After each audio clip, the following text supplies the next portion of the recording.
Captain Maya Rodriguez was having what she considered a perfectly normal Tuesday morning in the Kepler Nebula, which meant her coffee was lukewarm. Her cargo hold was full of premium Altarian coffee beans, and approximately 17 different alien species were actively ignoring her existence. This last part wasn't personal, mind you. It was just standard galactic protocol when it came to humans. See, humanity had earned itself quite the reputation among the star-faring civilizations. We were the cosmic equivalent of that friend who shows up to a knife fight with a strongly worded letter and a homemade casserole. The Galactic Council had literally created a new classification for us, harmlessly persistent lifeforms, or HPFS. We ranked somewhere between space moss and those weird singing crystals from Proxima Beta that everyone found mildly annoying but couldn't bring themselves to actually hate. Maya was perfectly fine with this arrangement. Being ignored meant fewer customs inspections, fewer diplomatic incidents, and more time to focus on what really mattered, delivering quality coffee to caffeine-addicted civilizations across the galaxy. It was honest work, profitable work, and most importantly, work that didn't involve anyone shooting at her. Which is why when the massive dreadnought appeared on her sensors, Maya's first thought wasn't fear or panic. It was annoyance. Pure, unadulterated annoyance, because she knew exactly whose ship that was. The Devastator. Flagship of Warlord Kraxx, the Bone Crusher, scourge of 47 star systems, collector of conquered worlds, and the galaxy's reigning champion of making other people's days significantly worse. Kraxx had never lost a fight, never retreated from a battle, and never met a diplomatic solution he couldn't solve with excessive violence. He was 12 feet of crystalline armor, razor-sharp claws, and the kind of bad attitude that made black holes seem cheerful by comparison. And right now he was pulling Maya over for what his communications officer cheerfully announced as a routine cargo inspection. Maya sipped her coffee and muttered something that would have made her grandmother wash her mouth out with soap. Ambassador Quinn, meanwhile, was having what medical professionals would later classify as a complete diplomatic meltdown aboard his observation vessel. Quinn belonged to the Mediator Guild, a species specifically evolved for conflict resolution, which meant he had approximately 6 different organs dedicated to producing anxiety and a nervous system that could detect impending disasters from 3-star systems away. "This is bad," Quinn whispered to his communication array, his 4 eyes darting between his screens. "This is very, very bad. Kraxx doesn't do routine inspections. Kraxx does routine obliterations." The thing was, everyone in the galaxy knew humans were peaceful. Humans apologized for bumping into automatic doors. Humans said excuse me to empty chairs. Humans had signed approximately 4,000 peace treaties and had never started a single interstellar war. Mostly because every time they tried to work up the nerve to invade somewhere, they'd end up sending care packages instead. So when Kraxx's massive boarding pod clamped onto Maya's modest cargo hauler, the general consensus among nearby observers was that they were about to witness the galaxy's shortest diplomatic incident on record. Maya, for her part, was primarily concerned that her coffee was going to get cold. The airlock hissed open, and Warlord Kraxx, the Bone Crusher, stepped aboard Maya's ship with all the subtlety of a supernova. 12 feet of crystalline death machine had to duck to fit through the doorway, his razor-sharp claws leaving gouges in the metal frame. His voice, when he spoke, sounded like someone had taught a avalanche how to be condescending. "Human," Kraxx rumbled, his 4 red eyes scanning the cargo bay with obvious disdain. "I am Warlord Kraxx, the Bone Crusher, destroyer of worlds, collector of screams, and sovereign of the Outer Rim territories. You will submit to my inspection or face the consequences." Maya looked up from her coffee mug, gave Kraxx the kind of once-over she usually reserved for particularly unimpressive cargo manifests, and went back to her drink. "Okay," she said. That was it. Just okay. Not "yes, my lord," or "please don't kill me," or any of the other responses Kraxx had come to expect from sentient beings who valued their continued existence. Just a flat, unimpressed okay delivered with the enthusiasm of someone agreeing to hold an elevator. Lieutenant Zeph, Kraxx's second-in-command, practically vibrated with nervous energy. Zeph belonged to a species that looked like someone had crossed a praying mantis with a hyperactive caffeine addict. and he had the kind of eager-to-please attitude that made Maya tired just looking at him. "My lord," Zeph chittered, his compound eyes gleaming. "Shall I begin the intimidation protocols? Perhaps some light torture to establish dominance?" "Not yet," Kraxx growled, still staring at Maya. Something about her complete lack of reaction was bothering him in ways he couldn't quite articulate. In 47 conquered systems, no one had ever responded to his arrival with such casual indifference. Meanwhile, Maya was doing what she always did during unexpected delays, absolutely nothing productive. She leaned against a stack of coffee bean containers, sipped her drink, and watched with mild interest as Kraxx began tearing through her cargo hold like a toddler having a tantrum in a toy store. 8 crates went flying. Shipping containers got ripped open. Kraxx's claws shredded through packaging materials with the efficiency of an industrial blender, sending coffee beans scattering across the deck like aromatic hail. "Where are you hiding them?"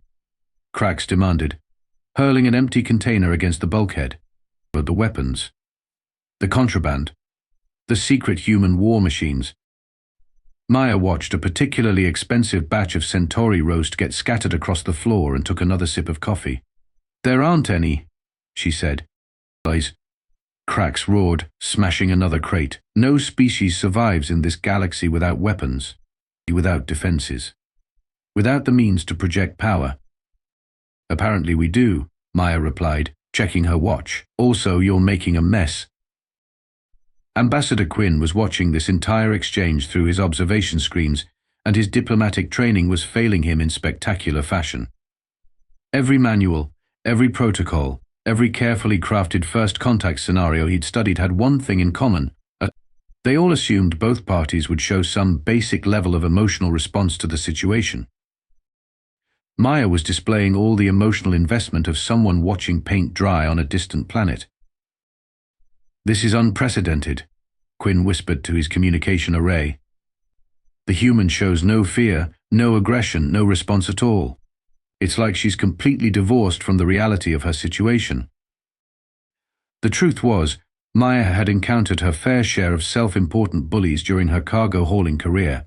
The customs officials who thought their badges made them gods. Corporate executives who treated shipping schedules like personal insults. Traffic controllers who acted like they were conducting symphonies instead of directing space lanes. Kraxx was just another bully with a bigger budget and better special effects. "You know what your problem is?" Maya said, as Kraxx finished demolishing her organized cargo bay. "You're making my coffee cold." Kraxx paused mid-destruction, a shipping container still clutched in his claws. In all his years of conquest, in all his campaigns of terror and domination, no one had ever accused him of inadequate beverage temperature management. "What did you just say to me?" he whispered, his voice carrying the kind of deadly quiet that usually preceded someone getting vaporized.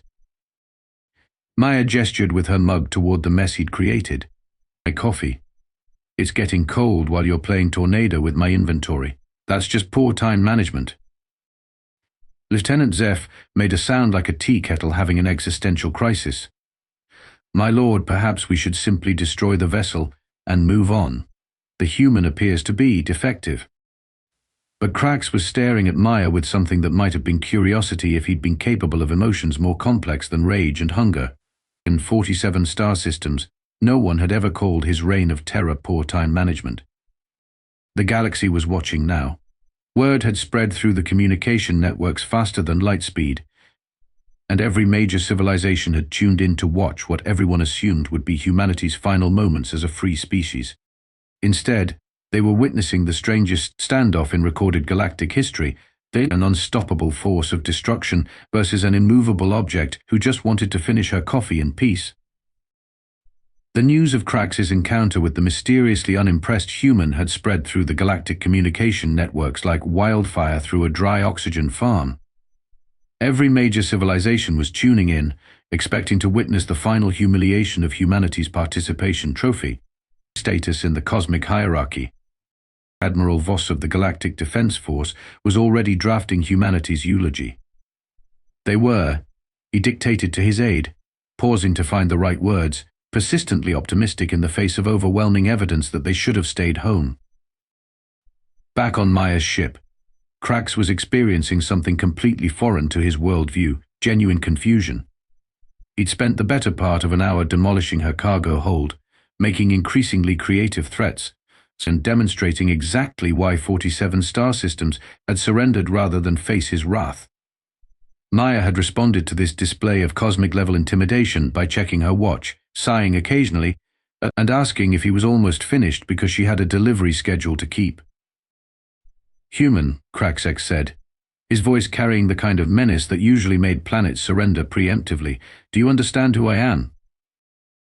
Maya looked up from her coffee with the expression of someone who'd been asked to explain something painfully obvious. "You're the guy making me late for my delivery to the vegan collective. They get cranky when their morning stimulants arrive behind schedule."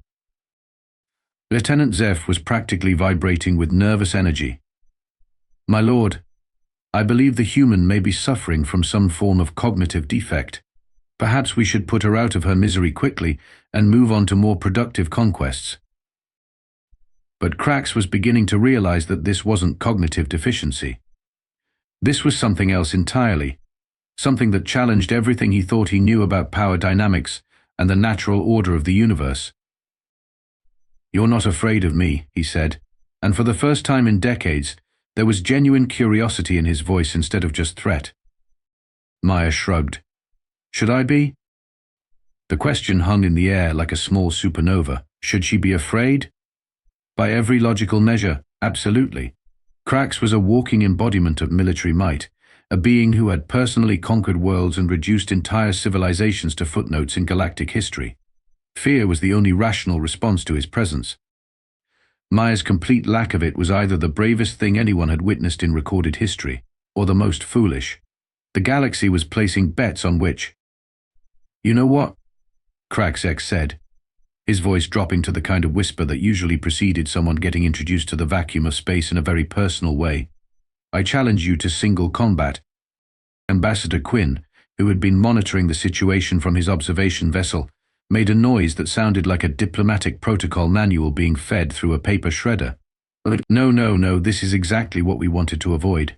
This is the opposite of conflict resolution." Maya finally looked genuinely interested for the first time since Kraxx had boarded her ship. "Combat? Like actual fighting?" "Single combat," Kraxx confirmed, straightening to his full 12-foot height. "No weapons, no armor, no technological assistance, just raw strength and skill. When I defeat you, humanity will acknowledge my supremacy, and your species will serve as examples to others of what happens when you disrespect Kraxx the Bone Crusher." Maya considered this proposal with the same careful attention she usually reserved for shipping manifests and fuel calculations. The galaxy held its collective breath, waiting for her response. "Fine," she said finally, "but I'm finishing my coffee first." The Galactic Council was having an emergency session. 300 different species were frantically trying to figure out how to spin humanity's inevitable defeat into something that wouldn't completely destroy their reputation as a civilization worth talking to. "Perhaps," suggested the representative from Andromeda Sector 7, "we could frame this as a learning experience. Humans are very good at learning experiences. Learning experiences don't usually involve getting pulverized by crystalline death machines," pointed out the delegate from the Centauri Republic. Admiral Voss was updating his eulogy. They were, he revised, remarkably committed to finishing their beverages. The combat rules were simple, established by galactic convention for exactly these kinds of situations. No weapons, no armor, no technological enhancements. Just two beings, settling their differences the way nature intended, with excessive violence and poor judgment. The arena was Kraxx's flagship, specifically designed for public executions and object lessons in the futility of resistance. It had hosted the final moments of rebellious planetary governors, stubborn admirals, and anyone else foolish enough to challenge the Bone Crusher's authority. Maya stood in the center of the arena, still holding her coffee mug, looking around with the mild interest of a tourist visiting a moderately interesting museum exhibit. "You know," she said to no one in particular, "this is actually pretty impressive. Very dramatic. I bet the acoustics are great." Kraxx was beginning to suspect that something was fundamentally wrong with this human survival instincts. Any rational being should be trembling, pleading, or at least showing some acknowledgement that they were about to become a very small and very dead footnote in his legend. Instead, Maya was critiquing his interior decorating. The galaxy watched and waited and quietly started updating their human contact protocols to include recommendations for psychological evaluation. Maya finished her coffee with the unhurried deliberation of someone who had nowhere else to be and all the time in the universe to get there. She set the empty mug down on the arena floor with the kind of careful precision that suggested this was the most important decision she'd made all day, which, given her current circumstances, was probably accurate. Kraxx stood at the opposite end of the arena, all 12 feet of crystalline armor and barely contained violence. He'd spent the past few minutes running through his usual pre-combat routine, flexing his claws, roaring menacingly, and generally trying to project the kind of intimidating presence that had made 47 star systems decide that surrendering was preferable to finding out what happened when you didn't. Maya, meanwhile, had spent those same few minutes standing perfectly still, studying Kraxx with the focused attention of someone trying to solve a mildly interesting puzzle. The galaxy was watching. Every major news network, every diplomatic channel, every military command center had tuned in to witness what everyone assumed would be the shortest fight in recorded interstellar history. The betting pools had already closed. The odds were so lopsided that several gambling organizations had simply refused to take action.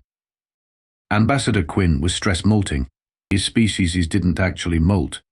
But if they did, this would have been the time. "This is a disaster," he whispered to his communication array.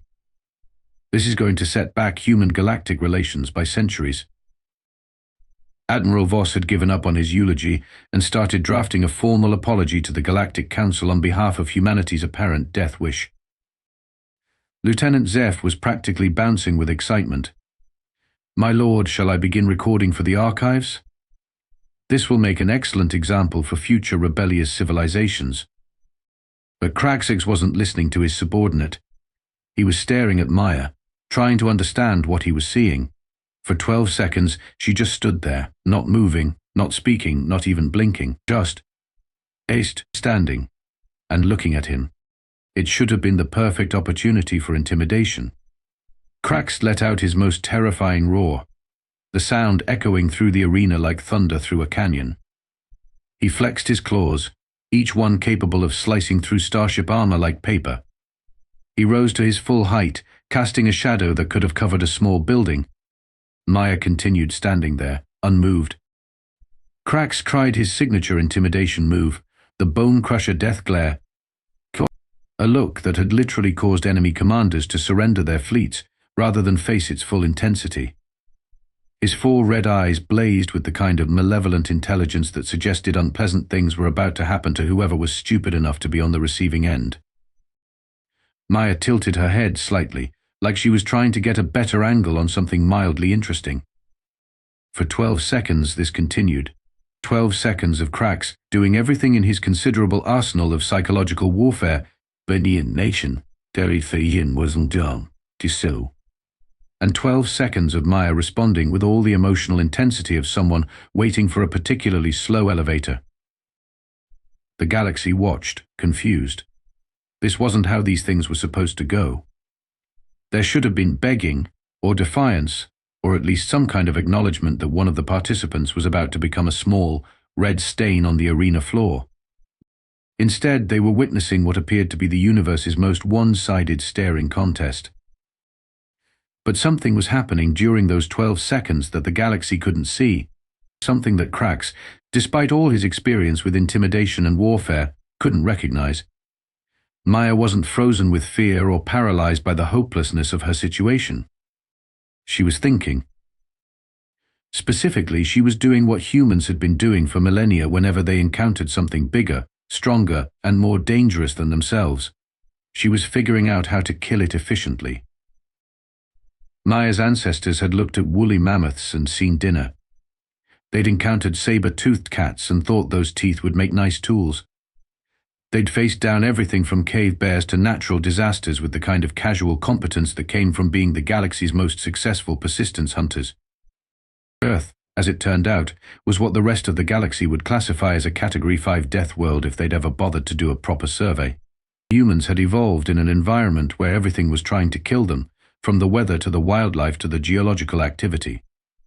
They'd survived by being tougher, smarter, and more stubborn than anything else on their planet.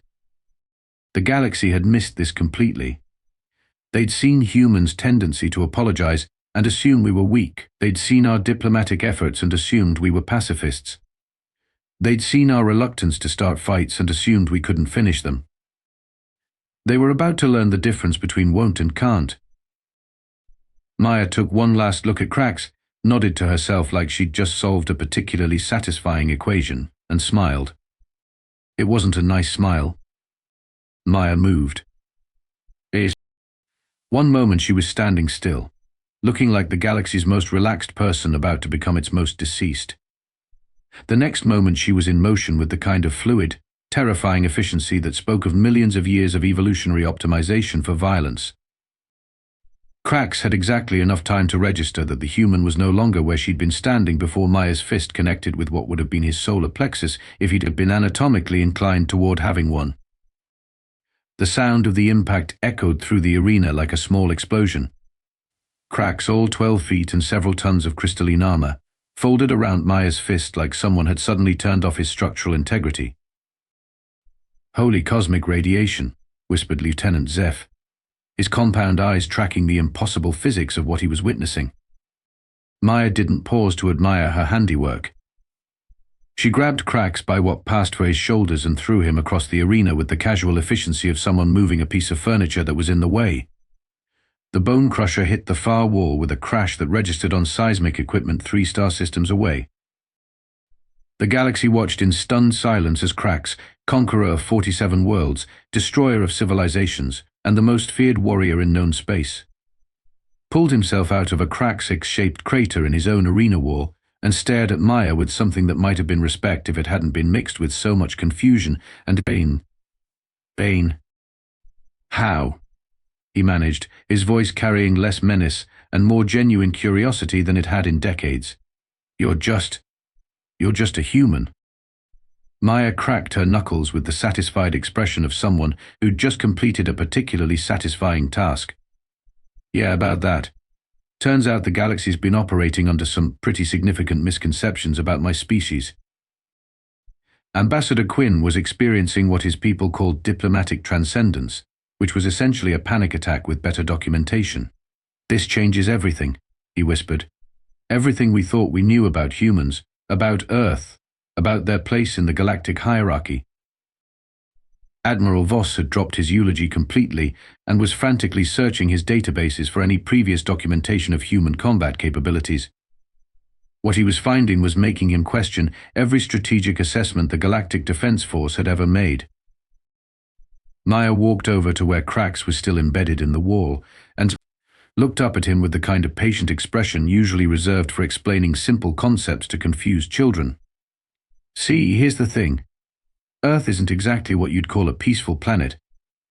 We've got weather that can level cities, animals that exist primarily to turn other animals into food, and geological activity that makes volcanic eruptions look like quiet afternoons." She reached up and helped Kraxx extract himself from the wall, which was somehow more humiliating than being thrown into it in the first place. Humans evolved as persistence hunters. We're designed to chase things until they're too tired to fight back, and then kill them efficiently. We're really, really good at it. Kraxx stared down at this small, soft-looking creature who had just dismantled him like he was a particularly stubborn piece of furniture. "But you're so peaceful. Your species has never started an interstellar war." Maya shrugged. "We don't start fights. That doesn't mean we can't finish them." The implications of this statement were spreading through the galactic communication networks like wildfire. Every military strategist, every diplomatic corps, every intelligence agency was frantically reassessing everything they thought they knew about humanity's place in the cosmic order. Lieutenant Zeph was the first to realize the full scope of what had just happened. "My lord," he said quietly, "if one human can do this to you, what could their entire species do to us?" Maya looked around the arena, noting the various alien dignitaries and military observers who were staring at her with expressions ranging from terror to fascination. "Anyone else want to mess with my delivery schedule?" she asked pleasantly. The silence that followed was the kind of quiet that usually preceded major shifts in galactic politics. "I didn't think so," Maya said, picking up her empty coffee mug. "Now, if you'll excuse me, I have a delivery to make to the vegan collective, and they get really cranky when their morning stimulants are late." She walked toward the arena exit with the unhurried pace of someone who had successfully completed a minor inconvenience and was ready to get back to more important matters. Behind her, Kraxx was still processing the reality that he'd just been defeated by someone who considered the entire encounter a scheduling issue. At news of Maya's casual demolition of Warlord Kraxx, the Bone Crusher spread through the galaxy at speeds that made hyperspace travel look like a leisurely stroll. Within hours, every major civilization had updated their human contact protocols from harmlessly persistent to approach with extreme caution and possibly some form of tribute. Maya, meanwhile, was trying to figure out why her usual hyperspace routes were suddenly completely clear of traffic. Commercial vessels were practically throwing themselves out of her path, space stations were offering her free docking privileges, and customs officials were processing her paperwork with the kind of terrified efficiency usually reserved for natural disasters. "This is weird," she muttered, piloting her cargo hauler through what should have been one of the busiest shipping lanes in the sector. Instead, she had the entire hyperspace route to herself, which was great for making up time, but terrible for her understanding of galactic economics. Ambassador Quinn had been promoted 3 times in the past week. His successful management, and the first human combat demonstration, had made him the galaxy's leading expert on human psychology, despite the fact that he still had no idea what had actually happened, or why Maya had acted the way she did. The key, he explained to a packed auditorium of diplomatic personnel, appears to be understanding that humans operate on a fundamentally different threat assessment matrix than the rest of us. What we perceive as overwhelming force, they perceive as minor scheduling inconvenience. Admiral Voss was leading a complete overhaul of Galactic Defense Force strategic planning. Entire war colleges were being restructured around the new reality that humanity wasn't just another minor civilization to be managed or ignored. They were a species that had casually produced an individual capable of defeating the galaxy's most feared warrior, while treating the entire encounter as a coffee break. "We need to reassess everything," Voss announced to his senior staff. "Our threat models, our diplomatic protocols, our entire understanding of human capabilities. They'd been hiding in plain sight for decades, and we completely missed it." Lieutenant Zeph had become something of a celebrity in military circles as the only being to witness Maya's demonstration up close and survive to tell about it. His account of the encounter had become required reading at every military academy in known space. "She moved like physics was just a suggestion," he told audiences of wide-eyed cadets. Like the laws of the universe were more like guidelines that she could choose to follow or ignore based on convenience. But the most surprising development was Kraxx himself. The former Bone Crusher had experienced what philosophers would later describe as an existential recalibration of cosmic proportions. Getting defeated by Maya hadn't just humbled him. It had fundamentally altered his entire worldview. He'd spent his entire adult life believing that strength was the ultimate virtue. That power was the only thing that mattered in the universe. Maya had demonstrated that true strength came from places he'd never considered, and that real power was often so quiet you could miss it completely if you weren't paying attention. Which was why, when Maya's cargo hauler requested docking permission at the vegan collective's orbital station, she was surprised to find Kraxx's massive dreadnought waiting for her. "Oh, come on," Maya sighed, checking her chronometer. "I don't have time for another dramatic confrontation. The vegans are expecting their shipment in 20 minutes. But when Kraxx's shuttle docked with her cargo bay, he wasn't carrying weapons or making threats. He was carrying what appeared to be a carefully prepared speech and the kind of nervous energy usually associated with job interviews. "Human Maya," he said formally, "I request permission to serve as your bodyguard." Maya stared at him. "My what now?" "Your bodyguard," Kraxx repeated. I have been defeated in honorable combat, which means I am bound by the warrior's code to serve the victor. Also, he added more quietly, I think I might learn something from watching how you approach problems. Maya looked at this 12-foot crystalline being who had terrorized 47 star systems and was now asking to be her personal security detail. Do you know anything about coffee logistics?